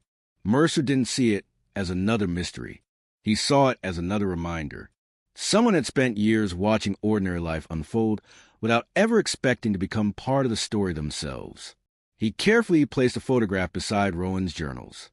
Together, they formed a quiet conversation across time, not about guilt, not about certainty, about observation, about the fragile responsibility carried by those who witness history, whether they realize it or not. As evening settled outside, snow began falling again. Mercer switched off the office lights, leaving only the reconstruction illuminated beneath a single lamp. The valley, recreated through maps, journals, photographs, and patient work, seemed almost alive, not because every question had finally been answered, but because every forgotten fragment had been given a place where it belonged. And sometimes, Mercer realized, that was the closest any mystery could ever come to peace. The town of Black Ridge did not appear on most maps. It sat beyond a winding mountain highway, surrounded by forests so dense that even daylight struggled to reach the ground beneath the pines. Fewer than 600 people lived there year-round. Most families had known one another for generations. Outsiders rarely stayed long. When Detective Elena Cross arrived, the town looked perfectly ordinary. Children rode bicycles along empty streets. An elderly man swept the porch of the general store. Church bells echoed through the valley exactly at noon. Nothing suggested that Black Ridge had become the center of a mystery that had quietly unsettled everyone who lived there. It began with an envelope. No return address. No fingerprints. Inside was a single black and white photograph. The image showed the town square 20 years earlier during its annual harvest festival. Hundreds of smiling faces filled the frame. Only one face had been circled in red ink. The person standing there had vanished the very next day. No explanation. No ransom demand. No confirmed sighting. The disappearance slowly faded into local folklore until younger generations treated it as nothing more than another old ghost story. Tucked behind the photograph was a handwritten note. Everyone remembers the celebration. Nobody remembers the stranger behind the camera. Elena studied the image beneath a magnifying lens. The crowd appeared natural. Children laughed. Musicians played. Families waved toward the photographer. Then she noticed something unusual. Near the edge of the frame, reflected in the window of an antique shop, another person stood holding a second camera. The official photographer couldn't have captured that reflection. Someone else had been documenting the event from a different angle. That second set of photographs had never surfaced. The note ended with a final sentence. Every picture tells two stories. Find the one no one developed. Elena folded the photograph and looked out toward the quiet streets of Black Ridge. For the townspeople, the mystery belonged to the past. For someone else, it had only just begun. The following morning, Elena unlocked the town museum before sunrise. Dust floated through narrow beams of light that filtered across glass display, cases filled with forgotten pieces of local history, harvest ribbons, old newspapers, school yearbooks. Everything had been carefully preserved, except the photographs from the festival 20 years earlier. Only 3 in large prints hung on the wall, according to the event program. There should have been dozens. Where are the rest? Elena asked. The elderly curator frowned. They were never returned. Returned from where? He hesitated. They were sent away to be developed. Did anyone follow up? People assumed they had been misplaced. Misplaced. Elena had heard that word too many times in too many investigations. It usually meant one of 2 things. Someone hadn't looked carefully enough, or someone had wanted them found. She climbed a narrow staircase into the museum attic where hundreds of dusty archive boxes sat untouched beneath the sloping roof. Most contained ordinary records, donation receipts, town council minutes, old festival posters. Then she found a cardboard box with no label. Inside were dozens of empty film sleeves. Every sleeve carried the same processing number. Every negative was missing. Only one envelope remained sealed. The film inside had never been developed. The laboratory worked carefully, frame by frame. Most of the images showed ordinary festival scenes. Children eating cotton candy. Musicians on a temporary stage. Volunteers decorating the square. Then came the final sequence. The photographer had stepped away from the crowd. The camera now pointed toward the edge of town. A lone figure stood beside an abandoned railway platform, watching the celebration from a distance. The next frame showed the figure turning away. The next captured them walking toward the trees. The final frame was empty. The camera had fired once more, but only blurred streaks of light remained, as if the photographer had suddenly started running. Elena leaned closer to the illuminated negative. Along the lower edge of the final frame, barely visible beneath the motion blur, appeared a shadow, not the photographer. Someone much closer to the camera. Someone who had stepped into frame only at the very last moment. The lab technician looked up. Can you identify them? Elena shook her head. No. She continued staring at the image. But whoever they weren't watching the festival. They were watching the photographer. Outside, evening settled over Black Ridge. Streetlights flickered to life one by one, casting long shadows across the empty square, where laughter had once echoed years before. Some mysteries begin with a missing person. Others begin with a photograph that captured far more than anyone realized when the shutter clicked. The restored negatives were spread across the light table in perfect order. Elena resisted the urge to jump straight to the final frame. Instead, she examined every photograph one by one. A child dropped a balloon. A vendor turned a sign from open to closed. Clouds drifted slowly across the afternoon sky. Tiny details that seemed meaningless on their own began forming a quiet rhythm. Then something interrupted it. A man wearing a dark jacket appeared in the background of one image. He reappeared several frames later on the opposite side of the square, then again near the railway platform. He was never the subject of the photograph, always part of the background, always facing the same direction, toward the photographer. Elena marked each appearance on a copy of the festival map. The path was almost impossible to notice until every point was connected. Whoever the man was, he hadn't wandered through the festival. He had followed the camera. The museum curator unlocked another storage room that had remained closed for years. Dust-covered shelves filled with forgotten donation boxes. One carton contained the photographer's original equipment, an aging camera, a cracked leather bag, several handwritten notebooks. The first pages contained ordinary assignments, town fairs, school events, family portraits. Near the end, the writing changed. The entries became shorter, more cautious. Someone keeps appearing in my pictures.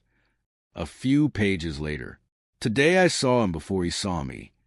Then another. If anything happens, the negatives matter more than the camera. Elena slowly closed the notebook. She wasn't reading confession. She was reading the private thoughts of someone who had begun noticing a pattern that no one else could see.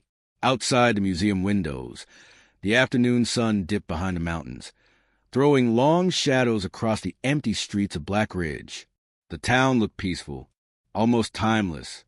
Yet somewhere inside its quiet history, an ordinary photographer had realized they were no longer documenting a celebration. Without meaning to, they had started documenting someone who desperately wished to remain in the background. And from that moment on, every photograph became more than a memory. It became a silent witness. The notebook never mentioned a name. It never described the stranger's face. Instead, the photographer recorded habits. Always arrives before the crowd. Never speaks for long. Leaves before sunset. Watches people watching the parade. Elena found the repetition unsettling. The entries weren't written like accusations. They read like observations from someone trying to convince themselves they weren't imagining a pattern. The following morning, she visited the old newspaper office at the edge of town. The presses had fallen silent years earlier, but shelves of bound editions still filled the basement. Issue after issue chronicled ordinary life in Black Ridge. School graduations, county elections, harvest festivals, winter storms. She wasn't looking for headlines. She was looking for photographs. Every edition carried at least one image from community events. She laid them side by side across a long wooden table. Years passed in seconds as page after page stretched before her. Then she noticed it. Not the same person. The same position. Near the edge of the frame. Half hidden by a tree. Standing beneath the clock tower. Watching from a second-floor window. Different photographs. Different years. The background always seemed to contain one solitary figure separated from everyone else. Perhaps it was coincidence. Perhaps not. The pattern was impossible to ignore once it appeared. She photographed every page and pinned them to a board in chronological order. The room became strangely quiet. Each image looked ordinary. Together, they carried an unexpected feeling, as though the town itself had been unconsciously documenting its own history through countless unrelated cameras. Late that evening, the museum curator returned carrying one final box he had forgotten in the attic. "I almost threw this away years ago," he admitted. Inside were dozens of undeveloped contact sheets. Most had faded beyond recovery. One remained clear enough to examine. The contact sheet showed every frame from a single roll of film. At the bottom, written in pencil by the photographer, were 6 words. "Always check what isn't centered." Elena smiled for the first time since arriving in Black Ridge. She understood. People naturally looked at the subject of every picture. The photographer had learned to study everything around it. The corners, the reflections, the distant windows, the unnoticed faces. Sometimes the most important part of an image wasn't what the photographer intended to capture. It was what quietly entered the frame without asking permission. As darkness settled outside, Elena switched off the light table. The photographs disappeared into shadow, but the lesson remained. Every story has a foreground. Every mystery has a background. And sometimes the background has been telling the truth from the very beginning. Part fiction. Rain swept through Black Ridge before dawn, washing the streets until they reflected the amber glow of the street lamps. Elena arrived at the museum carrying a stack of enlarged prints. She covered the largest wall she could find, not in chronological order, not by event, by viewpoint. Every photograph taken from the church steps went together. Every image captured from the courthouse balcony formed another row. Every frame shot from the railway platform became a third. She stepped back. The wall suddenly stopped looking like a collection of memories. It became a map of sightlines. The museum curator watched quietly. "What are you looking for?" "I'm not looking for a person anymore." "What then?" "A place." She stretched a length of string across several photographs. The same distant hill appeared in each one, not prominently, just enough to remain visible. Another string connected images taken years apart. Again the hill, a third, the same result. Whatever had drawn the mysterious observer's attention, it wasn't the festival itself. It was something beyond the town. By afternoon, Elena stood at the top of the hill. The climb was steeper than she expected. At its summit stood the remains of an old fire lookout platform, abandoned long before Black Ridge became a quiet mountain town. The tower had collapsed decades earlier. Only its concrete foundation remained. Someone had scratched dozens of tiny marks into the surface. Not words, not symbols, dates. One date for nearly every annual harvest festival. Elena ran her fingers across the weathered concrete. Someone had returned here year after year, not to hide, to remember. Near the edge of the platform lay an old wooden camera tripod, its legs fused in place by rust. A brass plate still clung to its side. She wiped away years of dirt. The engraving read, "Property of Black Ridge Historical Society." The tripod had belonged to the town itself. It had once been used to document community events from above. She mounted one of the restored cameras onto the ancient tripod, looking through the viewfinder. The entire town fit neatly inside the frame. The square, the church, the railway, the streets, everything. She understood why the photographer had kept returning. From this height, Black Ridge looked less like a collection of buildings and more like a living story unfolding one ordinary day at a time. A sudden gust of wind lifted a loose sheet of paper trapped beneath one tripod leg. It was brittle but intact. Only one sentence remained readable. Photographs preserve light. People preserve meaning. Elena folded the note carefully and slipped it inside her journal. As the sun began to set behind the mountains, golden light spread across the rooftops below. The town carried on as it always had. Children laughed in the park. Store owners closed their doors. Church bells echoed across the valley. Ordinary moments, the kind that rarely seem important while they're happening. Elena smiled faintly. Perhaps that was a lesson hidden in every forgotten photograph. History is rarely made only by extraordinary events. More often, it survives because someone quietly decided that an ordinary moment was worth remembering before anyone else realized it mattered. Part fiction. The next morning, the town awoke beneath a blanket of low clouds. Elena carried the restored camera back to the museum, placing beside the collection of photographs that had quietly reshaped the investigation. She no longer viewed the images as evidence. They were a conversation across decades. Each photographer had unknowingly added another sentence. Each generation had preserved another fragment. The museum's oldest volunteer approached with a faded wooden ledger tucked beneath his arm. "I remembered something after you left yesterday." He placed it carefully on the table. The Historical Society kept a log whenever cameras were borrowed. Most entries were routine. School celebrations, wedding ceremonies, town anniversaries. Then Elena noticed a curious pattern. Every autumn, for nearly 15 consecutive years, the same camera had been signed out the evening before the Harvest Festival and returned the following morning. The signature was never fully written. Only two initials. A.M. No one remembers who that was? Elena asked. The volunteer smiled apologetically. Not anymore. She didn't seem disappointed. For the first time, she realized that names were often the first thing history forgot. Actions lasted much longer. That afternoon, she walked through the streets carrying one of the enlarged festival photographs. She stopped exactly where the original photographer had once stood. Then she took another picture. Same angle, same buildings, different time. Back at the museum, she placed the two prints side by side. Decades separated them. Yet the composition was almost identical. The old oak still reached over the square. The church still stood beyond it. The mountain ridge still framed the horizon. Only the faces had changed. The realization settled quietly. Places remember differently than people do. People remember conversations. Places remember where those conversations happened. As evening approached, Elena climbed once more to the old observation platform. The wind moved gently through the tall grass surrounding the concrete foundation. She mounted the camera on the weathered tripod and waited as the town lights slowly flickered on below. For a long time, she didn't press the shutter. She simply watched. Children hurried home before dark. Shopkeepers locked their doors. A train's distant whistle echoed through the valley. Life continued with the same quiet rhythm it always had.